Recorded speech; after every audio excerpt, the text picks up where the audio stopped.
नमस्कार, देश दुनिया में आपका स्वागत है और मैं हूं आपके साथ लोकेश लकी जगवानी। विश्व स्वास्थ्य संगठन ने सार्वजनिक रूप से कोरोना वायरस से संबंधित जानकारी तुरंत उपलब्ध कराने के लिए जनवरी के महीने में चीन की सराहना जारी रखी थी, लेकिन दस्तावेजों में यह खुलासा हुआ कि वह इस बात के लिए चिंतित था कि नए वायरस से उत्पन्न जोखिम का आकलन करने के लिए चीन पर्याप्त जानकारी साझा नहीं कर रहा और दुनिया का मूल्यवान समय खर्च हो रहा है। एक खबर के मुताबिक आंतरिक दस्तावेज, ईमेल और दर्जनों बातचीत रिकॉर्ड में इस बात का खुलासा हुआ है कि चीन की सार्वजनिक स्वास्थ्य प्रणाली के भीतर सूचना और प्रतिस्पर्धा पर सख्त नियंत्रण को काफी हद तक दोष दिया गया था। स्वास्थ्य अधिकारियों ने 11 जनवरी को विषाणु विज्ञान की एक वेबसाइट पर एक चीनी प्रयोगशाला की ओर से इस बारे में लेख प्रसारित किए जाने के बाद वायरस के जीनोम की जानकारी सार्वजनिक की थी।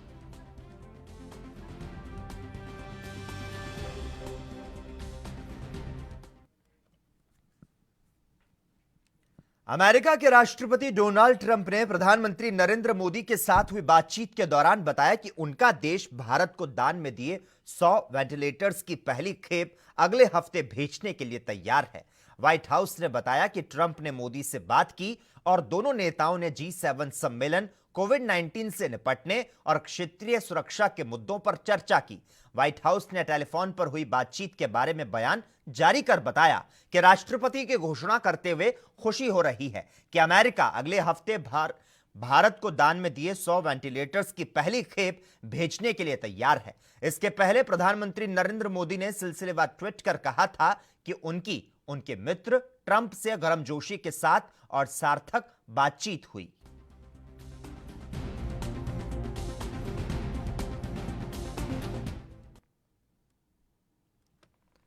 दुनिया भर के लोग कोरोना वायरस संकट से जूझ रहे हैं। वर्ल्डोमीटर के मुताबिक पूरी दुनिया में कोरोना से 3,82,000 से ज्यादा लोगों की मौत हो गई और 64,51,000 से ज्यादा संक्रमित हैं, जबकि 30,66,000 से ज्यादा लोगों ने कोरोना को मात दी है। तो वहीं दुनिया भर में सबसे ज्यादा प्रभावित देश अमेरिका में कोरोना से 1,08,000 से ज्यादा की मौत हो चुकी है और 18,81,000 से ज्यादा लोग संक्रमित हैं। तो वहीं पाकिस्तान के स्वास्थ्य मंत्रालय ने बताया कि देश में 24 घंटे में 4,132 नए मामले सामने आए। इसके बाद संक्रमित मरीजों की संख्या 80,463 हो चुकी है।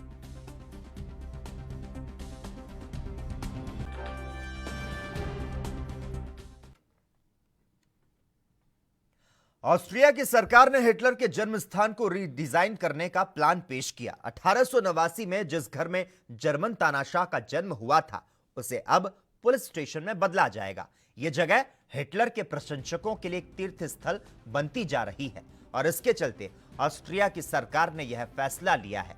ऑस्ट्रिया के आर्किटेक्ट मार्टे इसका डिजाइन तैयार कर रहे हैं। ऑस्ट्रियाई अधिकारियों ने बताया कि रीडिजाइन का यह काम 2022 तक पूरा हो जाएगा और इसकी लागत लगभग 5 मिलियन यूरो यानी कि करीब 42 करोड़ रुपए होगी।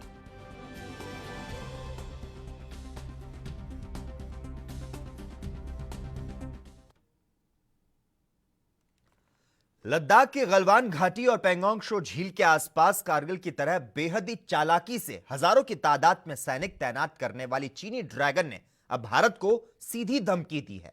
चीन के सरकारी समाचार पत्र ग्लोबल टाइम्स ने कहा कि लद्दाख डोकलाम नहीं है और हमारी सेना ने भारत से पहाड़ों में जंग लड़ने के लिए पूरी तरह से तैयारी करके रखी है।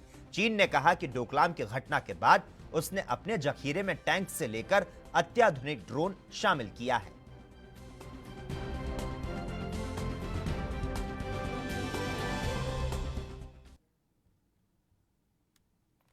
सीमा पर भारत और चीन के बीच माहौल गरमाया हुआ है और इस बीच कांग्रेस पार्टी के नेता राहुल गांधी ने भारत सरकार पर निशाना साधा।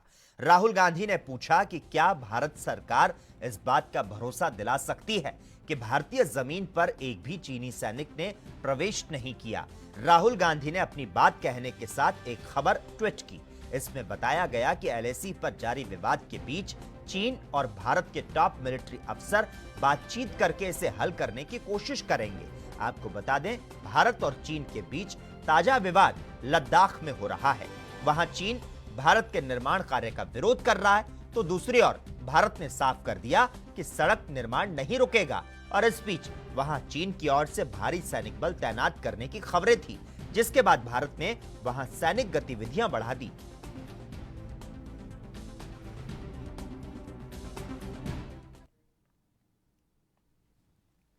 देश के अंग्रेजी नाम इंडिया को भारत में बदलने की मांग वाली याचिका पर सुप्रीम कोर्ट ने आज विचार करने से इनकार कर दिया। कोर्ट ने कहा, संविधान में पहले ही इंडिया को भारत कहा गया है। हालांकि याचिकाकर्ता के अनुरोध पर कोर्ट ने कहा, सरकार याचिका पर ज्ञापन की तरह विचार करेगी और इस याचिका में संविधान में देश का नाम इंडिया को भारत करने की मांग है और कोर्ट से इस बाबत केंद्र को निर्देश देने का आग्रह किया गया। आपको बता दें कि मंगलवार को इस मामले की कोर्ट में सुनवाई की जानी थी। आपको बता दें, साथ ही साथ चीफ जस्टिस एस.ए. बोबड़े की अनुपस्थिति के कारण यह नहीं हो सकी।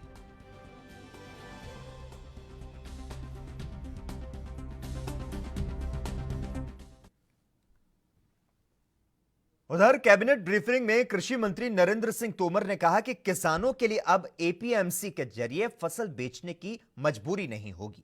वह अपनी पैदावार वहां बेच सकते हैं जहां उन्हें अच्छी कीमत मिले। किसान अपनी फसल ऑनलाइन बेच सकते हैं। किसान अगर एपीएमसी से बाहर अपनी फसल बेचते हैं तो उन पर कोई टैक्स नहीं लगेगा। कृषि मंत्री ने कहा कि सरकार के इस पहल से देश के करीब लाखों किसानों को इसका फायदा होगा।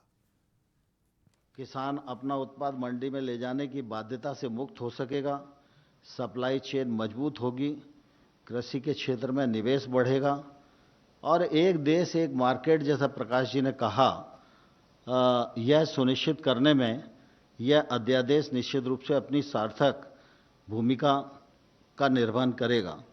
विभिन्न राज्यों के विभिन्न नियम कानूनों के कारण अंतर्राष्ट्रीय कृषि उत्पादों का व्यापार में जो बहुत बाधाएं हैं, वे सब बाधाएं इस अध्यादेश के बाद खत्म हो जाएंगी और यह किसान के लिए एक तौर से बड़ा काम हो जाएगा। इससे किसान की सामर्थ्य बढ़ेगी, उसका उचित मूल्य उसको प्राप्त हो सकेगा और मैं समझता हूँ कि काफ़ी पहले इसकी आवश्यकता जो किसानी के क्षेत्र को जानते हैं वो महसूस करते रहें। सरकारों के सामने भी ये विषय रहा है। पिछले बार मॉडल एक्ट के माध्यम से भी रिफॉर्म करने की कोशिश की गई, लेकिन वो नहीं हो पाया और इसलिए ये अध्यादेश लाने का इस समय उपयुक्त समय इसलिए लगा कि कोविड-19 के दौरान जो कठिनाइयाँ आईं, किसानों को भी आईं। अगर यह अध्यादेश अस्तित्व में होता तो किसान के घर से ही किसानों को गारंटी युक्त मूल्य मिलेगा, जिसका निर्धारण एग्रीमेंट की शर्तों में किया जाएगा। जैसे उदाहरण के लिए एक किसान ने तय किया कि मैं केले का उत्पादक हूं और मैं आपको 10 रुपए किलो में केला दूंगा। अब दोनों लोगों का एग्रीमेंट हो गया, 10 रुपया मिनिमम प्राइस तय हो गया। तो 10 रुपया देने के लिए वो कंपनी वाला किसान को बाध्य रहेगा, कैसी भी परिस्थिति और कैसी भी प्रतिकूल परिस्थिति रहे। लेकिन ये मिनिमम कीमत होगी, लेकिन फसल जब आएगी तो हो सकता है उसका भाव ज़्यादा हो और अगर ज़्यादा भाव होगा तो उस ज़्यादा भाव में भी किसान का हिस्सा होगा। अगर प्रतिकूलता होगी तो मिनिमम मूल्य की गारंटी होगी और अधिक मूल्य बढ़ेगा तो उसका मैकेनिज्म हम तय करके देंगे और उस बढ़े हुए मूल्य का भी एक भाग किसान को मिलेगा, जिससे कि निश्चित रूप से उसको अपने उत्पादन का पूरा मूल्य मिल सकेगा। उधर उत्तर प्रदेश के अपर मुख्य सचिव गृह अवनीश अवस्थी ने मुख्यमंत्री योगी आदित्यनाथ के लिए गए फैसलों के बारे में जानकारी दी। क्या कुछ कहा उन्होंने, आइए आपको सुनाते हैं। मुख्यमंत्री जी का निर्देश है कोई व्यक्ति भूखा ना जाए, तो पहला बिंदु उनका है कि हर हालत में राशन कार्ड जिनके पास भी ना हो वो अवश्य बनाया जाए। मुख्यमंत्री जी ने जो 4 राउंड राशन दिया गया है, 5वें राउंड का राशन बंट रहा है, इस पर संतोष व्यक्त किया और ये कहा कि 2 महीने में जो भी नए राशन कार्ड बन रहे हैं उनको जो है जल्दी से जल्दी बनवाया जाए। जरूरतमंदों को खाद्यान्न देने में मुख्यमंत्री जी ने कहा कि हमारा प्रदेश एक एक व्यक्ति के लिए तत्पर है कि उसको कहीं भी किसी भी तरह की दिक्कत ना हो। उन्होंने कहा कि राशन वितरण में कहीं घटतौली ना हो। अभी हाल में पूरे प्रदेश में जहां भी राशन बंट रहा है वहां सुपरवाइजरी ऑफिसर्स को भेजकर उन्होंने बहुत सख्त निर्देश दिए हैं कि जहां भी राशन बंट रहा है वहां पर जो क्वांटिटी मिलनी है उसमें किसी भी तरह से कमी ना हो और अभियान चलाकर जो है राशन की दुकानों को चेकिंग भी कराया जाए और नए राशन कार्ड भी बनाए जाए। मुख्यमंत्री जी का ये मत है कि जो हमारे 6 मेडिकल कॉलेज हैं ये सबसे सेंसिटिव हैं। जो 6 मेडिकल कॉलेज सेंसिटिव हैं वो है आगरा, मेरठ, कानपुर, अलीगढ़, मुरादाबाद और फिरोजाबाद। मेडिकल कॉलेजेस में विशेष रूप से काम हुआ है। इस बीच में मेडिकल कॉलेजेस में एवं राज्य की केंद्रीय संस्थाओं में जो है 22 अपनी प्रयोगशालाओं में काम होना शुरू हुआ है। कुल मिला के 31 प्रयोगशालाओं में काम शुरू हुआ है, लेकिन मेडिकल कॉलेजेस की प्रयोगशाला में जो है अब काम शुरू हुआ है। और आपको बताकर ये खुशी है कि मुख्यमंत्री जी के निर्देशानुसार लगभग 11-12 ऐसे नए टेस्टिंग लैब्स के लिए भी टेंडर अब जो है मेडिकल कॉलेजेस द्वारा चिकित्सा शिक्षा विभाग द्वारा कर दिया गया है, जिससे कि उनको हर हालत में आगे बढ़ाया जा सके। मेडिकल कॉलेजेस को मजबूत करने के लिए 52 dedicated Covid hospital medical colleges में केवल बनाए गए हैं, जिनकी क्षमता 2500 से अधिक है। पूरे प्रदेश में लेवल 1 के 403 अस्पताल हैं, जिनमें 72,934 लोगों को जो है लोगों के लिए बेड की व्यवस्था हो गई है। वहीं मथुरा में कांग्रेस के प्रदेश अध्यक्ष अजय कुमार लल्लू को रिहा किए जाने की मांग को लेकर प्रदर्शन कर रहे 9 कांग्रेसी कार्यकर्ताओं को मथुरा पुलिस ने गिरफ्तार कर लिया। आपको बता दें, ये सभी कांग्रेस कार्यकर्ता कलेक्ट्रेट पर रिहाई के लिए ज्ञापन देने आए थे।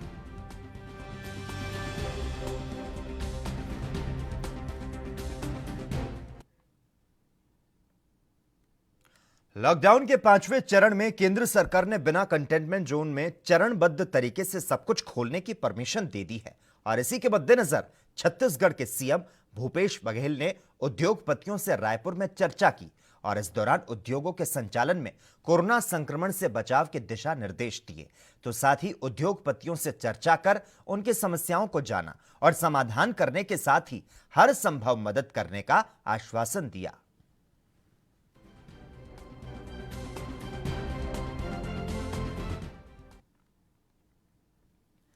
दिल्ली हिंसा के दौरान इंटेलिजेंस ब्यूरो के कर्मचारी अंकित शर्मा की बेरहमी से हत्या कर दी गई थी और इस मामले में दिल्ली पुलिस ने आज कड़कड़डूमा कोर्ट में चार्जशीट दाखिल की। करीब 650 पेज की इस चार्जशीट में दावा किया गया कि अंकित शर्मा की बॉडी पर चोट के 51 निशान थे और हत्या की साजिश में पार्षद ताहिर हुसैन शामिल था। चार्जशीट के मुताबिक आईबी कर्मचारी अंकित शर्मा की हत्या 10 लोगों ने मिलकर चांदबाग इलाके में की थी।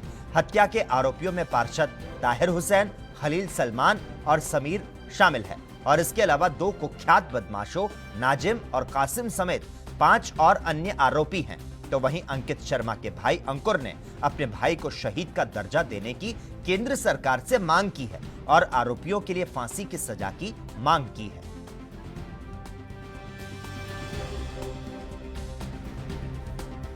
हमारा पूरा देश मेरे भाई के लिए इंसाफ का इंतजार कर रहा है। हम सब ये चाहते हैं कि जो भी दंगाई थे, जिन्होंने मेरे भाई को इतनी बुरी तरीके से मारा, उन सभी को फांसी होनी चाहिए। और मैं यह सेंट्रल गवर्नमेंट से विनती करता हूं कि मेरे भाई को सेंट्रल गवर्नमेंट शहीद का दर्जा दे। धन्यवाद। छत्तीसगढ़ का दंतेवाड़ा इलाका, जो कि नक्सलियों का गढ़ माना जाता है, वहां एक सड़क को 16 जगहों से काट दिया गया।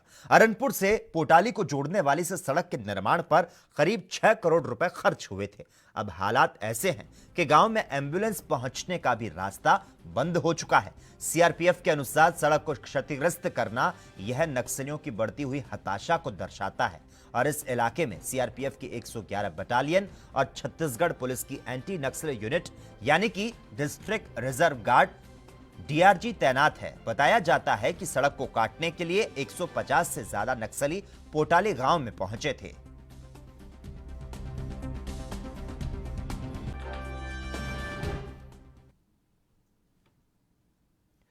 पंजाब सरकार द्वारा एमबीबीएस करने वाले स्टूडेंट की फीस में बढ़ोतरी की गई है, जिसके बाद आज अमृतसर के रेजिडेंट डॉक्टरों ने इस फैसले के खिलाफ प्रदर्शन कर अपना रोष प्रकट किया।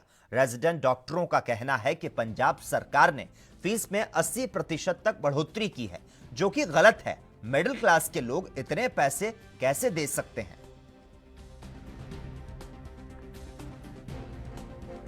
ने एक एक्ट कढ़िया गवर्नमेंट ने एक फीस ਦਾ ਇੰਨਾ ਜ਼ਿਆਦਾ ਵਾਅਦਾ ਕੀਤਾ 80% ਨਾਲ ਫੀਸ ਵਧਾ ਦਿੱਤੀ ਗਈ ਹੈ ਤੇ 8 ਲੱਖ ਫੀਸ ਕਰ ਦਿੱਤੀ ਗਈ ਹੈ 4 ਸਾਲਾਂ ਦੀ ਯਾਨੀ ਕਿ 1 ਸਾਲ ਦੀ 2 ਲੱਖ ਫੀਸ ਜੋ ਕਿ ਇੱਕ ਆਮ ਆਦਮੀ ਲਈ ਅਫੋਰਡ ਕਰਨਾ ਬਹੁਤ ਹੀ ਇੱਕ ਮੁਸ਼ਕਿਲ ਕੰਮ ਹੈ ਤੇ ਜਿਹੜਾ ਇੱਕ ਪੂਅਰ ਖਾਨਦਾਨ ਦਾ ਇੱਕ ਬੱਚਾ ਹੈ ਜਿਹੜਾ ਕਿ ਅਫੋਰਡ ਨਹੀਂ ਕਰ ਸਕਦਾ ਜੇਕਰ ਉਹ ਖਾਬ ਦੇਖਦਾ ਡਾਕਟਰ ਬਣਨ ਦਾ ਤੇ ਉਹਦਾ ਖਾਬ ਪੂਰਾ ਨਹੀਂ ਹੋ ਪਾਏਗਾ ਇਸ ਫੀਸ ਇਨਕਰੀਜ਼ ਕਰਨ ਕਰਕੇ। ਪਹਿਲਾਂ ਕਿੰਨੀ ਸੀ ਫੀਸ ਤੇ ਕਿੰਨੀ ਵਾਧਾ ਕੀਤਾ ਗਿਆ? ਜਦੋਂ ਸਾਡਾ ਬੈਚ ਆਇਆ ਯਾਨੀ ਕਿ 2015 ਬੈਚ ਆਇਆ ਉਸ ਦੌਰਾਨ ਹੀ ਫੀਸ 30,000 ਤੋਂ 80,000 ਕਰ ਦਿੱਤੀ ਗਈ ਫੀਸ ਤੇ ਹੁਣ ਜਦੋਂ 5 ਸਾਲਾਂ ਬਾਅਦ ਫਿਰ ਤੋਂ ਉਹਨੂੰ ਰਿਵਾਈਜ਼ ਕੀਤਾ ਗਿਆ 80,000 ਤੋਂ ਫੀਸ ਸਿੱਧਾ ਆਲਮੋਸਟ 2 ਲੱਖ ਪਰ ਈਅਰ ਕਰ ਦਿੱਤੀ ਗਈ ਹੈ ਤੇ ਬੜਾ ਇੱਕ ਸ਼ਰਮਨਾਕ ਹੈ ਜਿਹੜਾ ਡਿਸੀਜਨ ਹੈ ਸਰਕਾਰ ਨੇ ਲਿਆ ਤੇ ਅਸੀਂ ਉਹਦੀ ਨਿੰਦਾ ਕਰ ਰਹੇ ਹਾਂ।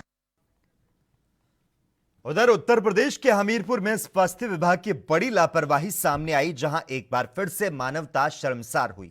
यहां के जिला अस्पताल में डिलीवरी के बाद नवजात शिशु समेत प्रसूता को तपती धूप में फर्श पर लिटाया गया।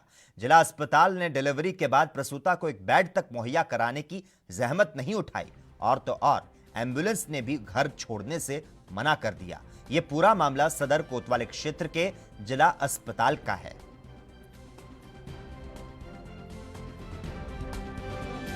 जो धात्री महिलाएं हैं जिनकी डिलीवरी हो चुकी होती है उनको घर पे भेजा जाता है और कई बार अलग अलग एरियाज से चूँकि वो लोग आती हैं तो एम्बुलेंस सर्विसेज कई बार एक व्यक्ति को या 2 को या कभी कभी 3 व्यक्ति को उस रूट में जाने वालों को चिन्हित करते हुए फिर वो ले जाते हैं। इसमें कभी कभी देरी हो जाती है, लेकिन ऐसे व्यक्ति अगर डिस्चार्ज भी हो गए हों तो उनको अपने बेड पे ही रहना चाहिए जब तक कि एम्बुलेंस वाला बुला के उनको ना लेके जाए। इसमें जो कहीं से भी कुछ गलती हो सकती है कि वो मरीज पहले आ गया हो, किसी वजह से वो समझ रहा होगा कि तुरंत एम्बुलेंस मिल जाएगी इसलिए वो आगे बैठ गया हो, लेकिन वो भी हमने उनको बुलवा लिया गया कि ये प्रक्रिया अपनाई जाए कि जब तक एम्बुलेंस वाला सभी को इकट्ठा न कर ले और वहीं वार्ड से वो सबको बुला के ले जाएगा, तब तक सभी वार्ड में ही रहेंगे। बाहर किसी को बैठना नहीं है और ना ही बाहर वेट करना है। क्या कार्रवाई करेंगे 102 अगर ऐसा कर रहे हैं? नहीं, 102 की कार्रवाई और दूसरी कार्रवाइयाँ तो बहुत सारी हो रही हैं। ये तो इसमें तो ये बहुत बड़ी गलती उसकी नहीं मानी जाएगी इस प्रकरण में, क्योंकि उनको भी कुछ निर्देश हैं इस तरीके से कि 1 या 2 उस रूट के सभी लोगों को लेते हुए लेके जाएं। लेकिन अन्य भी लापरवाहियाँ हो रही हैं। उस संबंध में यहाँ से चिट्ठी लिखी जा रही है GM EMTS को, इमरजेंसी मेडिकल एम्बुलेंस सर्विसेज को, और उनके स्तर पे एक काफ़ी कड़ी चिट्ठी लिखी जा रही है। तो उम्मीद है कि आगे सुधार होगा इनके कामों में।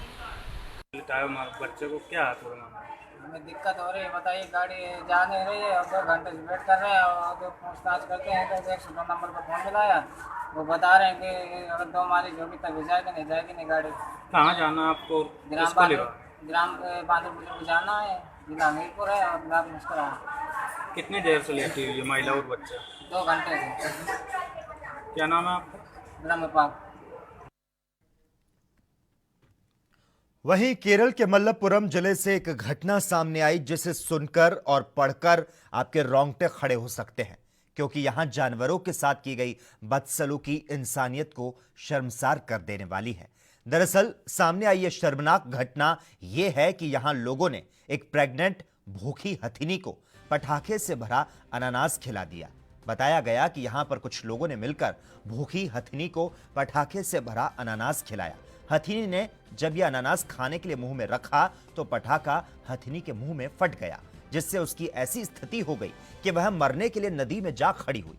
बुरी तरह से घायल हथिनी मौत के इंतजार में 3 दिन तक पानी में खड़ी रही और फिर बीते शनिवार को हथिनी और उसके पेट में पल रही बच्ची दोनों की मौत हो गई। लोगों ने इस घटना को अंजाम देते वक्त हैवानियत की सभी हदें पार कर दी और हथिनी मानवीय क्रूरता का शिकार हुई।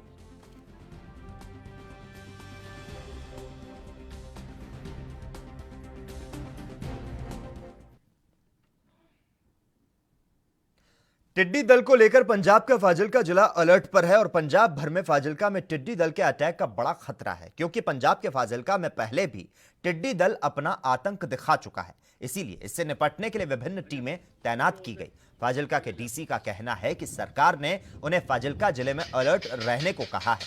इतना ही नहीं, उन्होंने संबंधित विभागों के साथ साथ बीएसएफ को भी अलर्ट किया है और टिड्डी दल की आने की सूचना तुरंत फाजिल्का जिला प्रशासन को देने की अपील की है।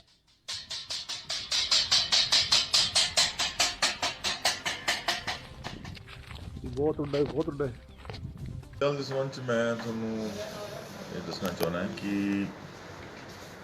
ਗਵਰਨਮੈਂਟ ਆਫ ਇੰਡੀਆ ਵੱਲੋਂ ਵੱਖ-ਵੱਖ ਸਟੇਟਸ ਦੇ ਨਾਲ ਸਮੇਤ ਪੰਜਾਬ ਸਟੇਟ ਦੇ ਨਾਲ ਵੀਡੀਓ ਕਾਨਫਰੰਸਿਸ ਕੀਤੀਆਂ ਗਈਆਂ ਔਰ ਜਿਸ ਦੇ ਵਿੱਚ ਉਹਨਾਂ ਨੇ ਸਾਨੂੰ ਐਡਵਾਂਸ 'ਚ ਇਹ ਗੱਲ ਦੱਸੀ ਹੈ ਕਿ ਆਉਣ ਵਾਲੇ ਕੁਝ ਮਹੀਨਿਆਂ ਦੇ ਦੌਰਾਨ ਟਿੱਡੀ ਦਲ ਦਾ ਹਮਲਾ ਸਮੇਂ-ਸਮੇਂ ਤੇ ਹੋ ਸਕਦਾ ਹੈ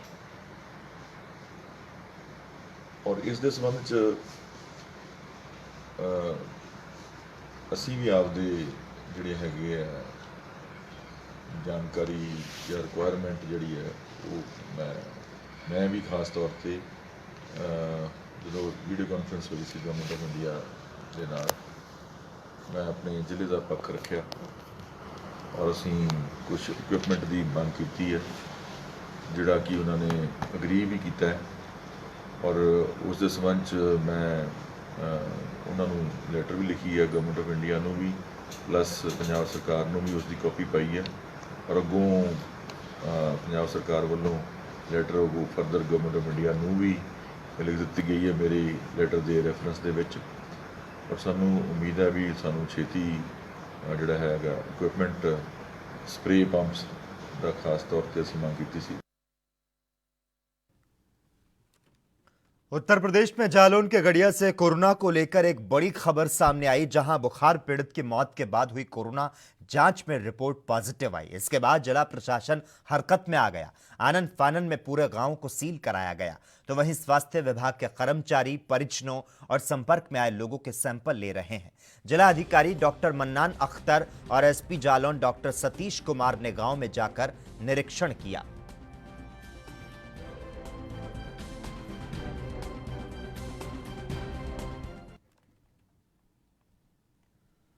अनलॉक 1 के तीसरे दिन भी दिल्ली से गाजियाबाद के बीच सफर करने वालों की मुश्किलें बढ़ चुकी हैं। दिल्ली की सीमाएं सील होने की वजह से यूपी गेट पर आज एक बार फिर से जाम लग गया।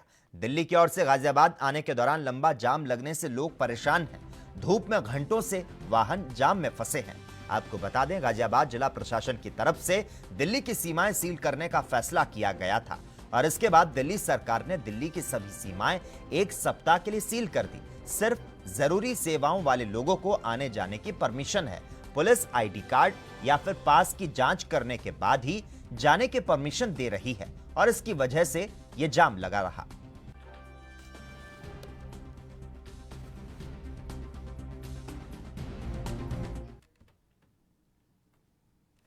और इसी के साथ ही देश दुनिया में इतना ही, लेकिन तमाम अहम खबरों के लिए लगातार आप जुड़े रहिए और देखते रहिए ANB न्यूज़।